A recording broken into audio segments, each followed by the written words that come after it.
Hey guys, welcome back to our channel multi colour multi talent. Please support and subscribe. ఈరోజు మీకు ఒక సింపుల్గా painting ఎలా చేసుకోవాలి ఏంటి ఆ ప్రాసెస్ చెప్తాను.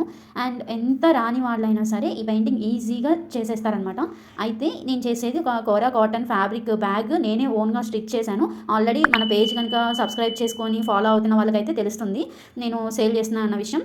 సో మ్యాటర్ ఏంటంటే, నేను ఇవి స్టిచ్ చేసిన తర్వాత ఈ బ్యాగ్ అయితే ఫస్ట్ మా మదర్ కోసం నేను స్టిచ్ చేశాను అనమాట. తను అడిగింది, ఇంకా అడగగానే నేను ప్రాసెస్ అంతా స్టార్ట్ చేస్తాను. స్టిచ్చింగ్ తీసాను కానీ పెట్టడానికి అవ్వలేదు. సో మీకు ఈ పెయింటింగ్ వివరంగా చెప్తాను.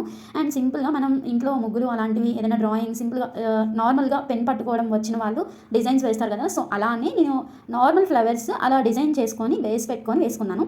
సో దానికి మనం ఫస్ట్ అయితే మీడియం, ఎంత సన్న గీత అయినా సరే మీడియం అనేది కంపల్సరీ. ఫ్యాబ్రిక్ పెయింటింగ్లో మీడియం వేయకుండా పెయింటింగ్ అనేది వేయకూడదండి. ఎందుకో కూడా మీకు చెప్తాను. అండ్ సిల్క్, కాటన్ ఇలాంటి ఏ ఫ్యాబ్రిక్ అయినా సరే ఫ్యాబ్రిక్ పెయింటింగ్ చేస్తున్నామంటే మీడియం అనేది కంపల్సరీ.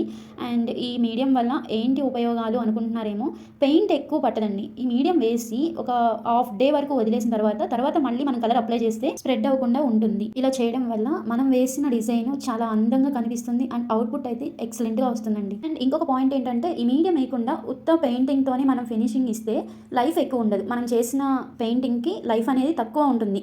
అదే మనం మీడియం వేసి మనం ఫినిషింగ్ బాగా ఇచ్చుంటే కనుక కొన్ని ఇయర్స్ వరకు పెయింటింగ్ అనేది చెక్కు చెదరకుండా చాలా నీట్గా బాగుంటుంది. ఫ్యాబ్రిక్ ఏమైనా డ్యామేజ్ అవుతుందేమో కానీ పెయింటింగ్ అయితే చెక్కు చెదరకుండా అలానే ఉంటుంది. మనం ఎలా వేస్తామో అలానే ఉంటుంది. ఎన్ని వాషెస్ చేసినా సరే ఆ ఫ్యాబ్రిక్ పెయింటింగ్ మాత్రం అస్సలు పోదండి. మీడియం వల్ల ఇన్ని ఉపయోగాలు ఉన్నాయి. అండ్ పెయింటింగ్ గురించి మీరు ఇంకేమైనా ఇన్ఫర్మేషన్ కావాలి అంటే కామెంట్ చేయండి అండ్ మన ఛానల్ని సపోర్ట్ చేయండి. అండ్ ఈ వీడియోలో మీకు చూపిస్తున్న విధంగా పెయింటింగ్ ఇది ఏ టైప్ ఏంటనేది మీకు డీటెయిల్గా చెప్తాను.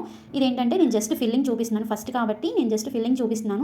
నా వీడియోస్ ఇంతకుముందు మీరు చూసినట్టయితే నేను ఎలా డ్రా చేసుకోవాలి, ఎలా ట్రేస్ తీసుకోవాలి అనేది, ప్రింట్ ఎలా తీస్తారు క్లాత్ పైన అనే వీడియో నేను చేశాను ఆల్రెడీ. ఎవరైనా చూడకపోయి ఉంటే ఒకసారి చూడండి. అండ్ మీకు ఈ వీడియో యూస్ఫుల్గా అనిపిస్తే లైక్ చేసి షేర్ చేయండి. మన పేజ్లో ఇలాంటి పెయింటింగ్స్ ఇంకా చాలానే ఉన్నాయి. షార్ట్ వీడియోస్లో అయితే ఎక్కువ పెట్టాను అనమాట నేను. అంటే కస్టమైజేషన్స్ చేసినవి, బయట ఆర్డర్స్ కూడా నేను చేస్తున్నాను. అండ్ మీకు కూడా ఎలాంటి ఇంట్రెస్ట్ ఉన్నా సరే saris, blouse paintings, kurtas and long frocks ఎట్లాంటి కస్టమైజేషన్ అయినా మేము చేసి మీరు ఎక్కడున్నా సరే కొరియర్ చేస్తాము. ఆర్డర్స్ కోసం వాట్సాప్ ఆర్ ఇన్స్టాగ్రామ్లో మీరు డైరెక్ట్గా మెసేజ్ చేయొచ్చు. Thank you for watching. Follow for more updates guys.